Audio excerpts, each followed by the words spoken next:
Waqt żjara li għamel fil-Valletta Cruiseport il-Prim Ministru Robert Abela fisser ħidmet il-ħaddiema ta' dan il-post bħala waħda importanti f'dan iż-żmien ta' rkupru anki fil-qasam turistiku.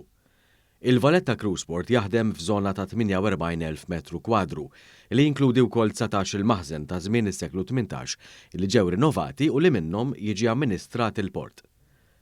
L-industrija tal-vapuri ta' turisti tħallil fuq minn 80 miljun euro fis-sena, bi ftit anqas minn nofs din iċ-ċifra tkun nefqa diretta mill-passiġġieri tal-kruċieri.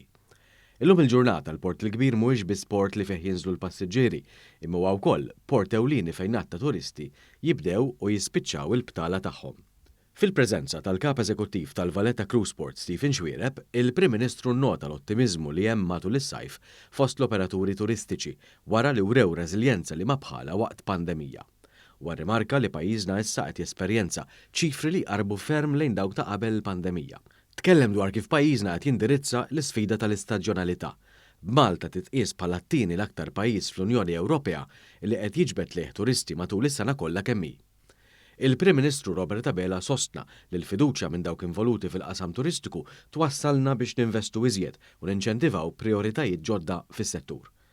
Hawnhekk semma wkoll il-proġett ta' Shore to Ship, proġett ambjentali li se jfisser li t-tniġġis fl-arja li jikkawżaw il-bastimenti sorġuti fil-Port il-Kbir se jonqos b'90%. Min-naħa tiegħu il-Kap Eżekuttiv tal-Valletta Cruiseport sostna li din is-sena il-Valletta Cruiseport qed jistma' li jilqa' ma' 500,000 passiġġier. Was-sena d-dieħla wieħed qed jara moviment akbar ta' passiġġiera.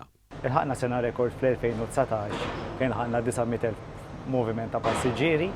Sfortunatament fl-2020 u fl-2021 għaddejna minn żmien il-pandemija n-numri niżlu ħafna, però issa grazzja tal-arġajna ġejna f'sena ta' rkupru. Dis-sena qed inħarsu li jkollna ma' 500,000 passiġġier u s-sena d-dieħla jidher li ħajkollna ma' 700,000 passiġġier. Ġifieri ir-rikupru għaddej ġmieru tajjeb u l-industrija qed trendi ħafna l-ekonomija Maltija. Stephen Xwiereb qal li huwa għalhekk li l-Valletta Cruiseport qed jikkontribwixxi wkoll fi proġett ta' arja nadifa fil-Port il-Kbir.